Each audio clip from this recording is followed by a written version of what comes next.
Magandang araw mga bossing, Merry Christmas sa lahat po ng ating viewers and mga buyers saan man lupalop kayo sa mundo mga boss. Ngayong araw, December 26, 2025 mga bossing. So ilang araw na lang is 2026 na. And ngayon mga bossing, available tayo sa isang 4x4 unit mga boss. Baka makursunadahan nyo, napakagwapo na ito. Sa po itong 2016 na Montero Sport.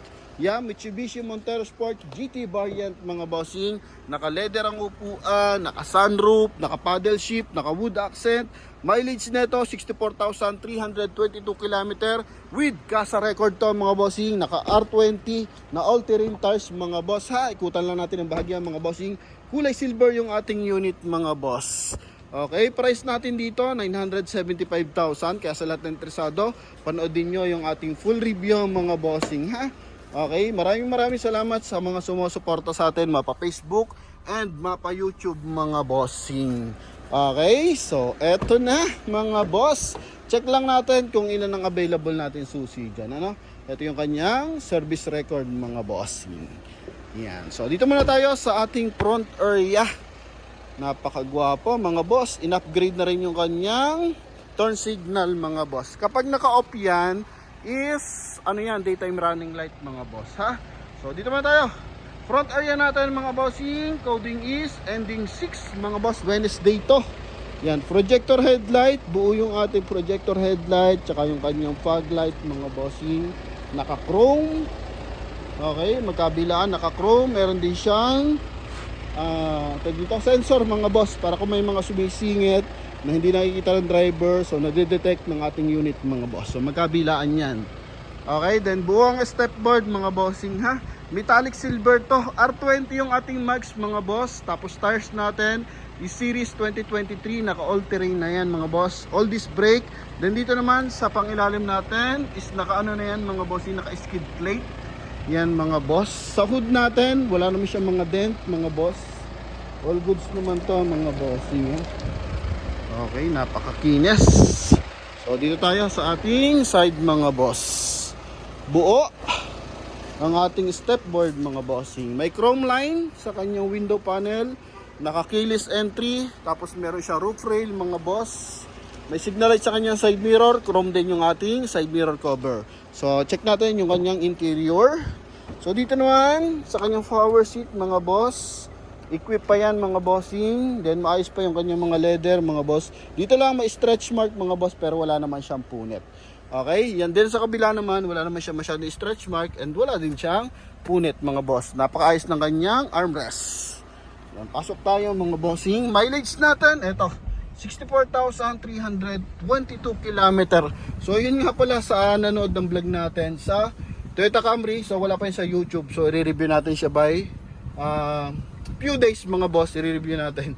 So mali yan na-declare ko na mileage, hindi pala yun 154, 15,000 lang pala yung kanyang trip meter, trip A. So nasa 60 plus lang pala yung kanyang mileage. Pero ito mga bossing, 64,322. Ang kanyang huling service record mga boss ay nasa 61,000 mga bossing. Okay, ito 61,728 km. Yun yung kanyang huling service record. Maayos yung leather ng ating steering wheel, naka paddle shift mga boss. Yan, then naka cruise control mga boss. In full start yung ating unit. Then retractable yung ating side mirror.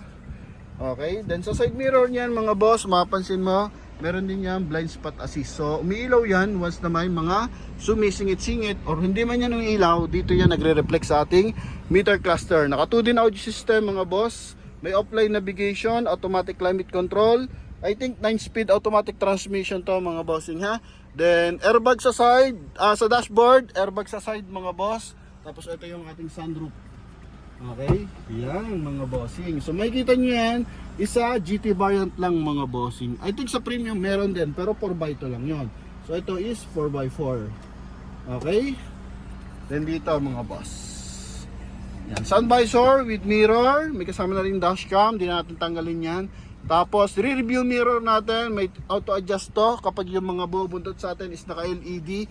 So ina-adjust na rin niya mga bossing para hindi masakit sa mata ng ating driver, no? Para hindi ang tawag dito, interrupt yung pagmamaneho ninyo mga boss, no? Yan, so malaking bagay ang mga ganyang safety features mga boss. Then USB port, AUX, 12 volt socket. Kung ay gumana yung aircon sa likod, pindutin nyo to mga bossing ha. Yan, yung on and off ng kanyang blower mga boss. Tapos yung kanyang sa blind spot assist mga bossing, may on and off din. Yan mga bossing. Okay, tapos dito naman is meron siyang ano to mga bossing, PCM forward, ang tawag dito. Basta papaliwanag ka lang ng Tagalog mga boss. Kung hindi ka lang kapagpreno ako sa magpepreno yung unit para sa iyo mga bossing. PCM, forward control module ata yan mga boss. Nakalimutan ko lang mga bossing, pero ito yung picture oh. Yan mga boss. So kung nagpreno bigla yung nasa harapan, so hindi ka nakapagpreno, yung ating Montero lang ang kusa magpepreno mga boss. Okay, safety features yan ng 4x4 unit mga bossing. So dito lang yan sa GT Variant lang yan meron mga boss. Tapos kulay silver yung ating aircon blower, combination color, napakagwapo mga boss, elegante. Lahat na nandito na.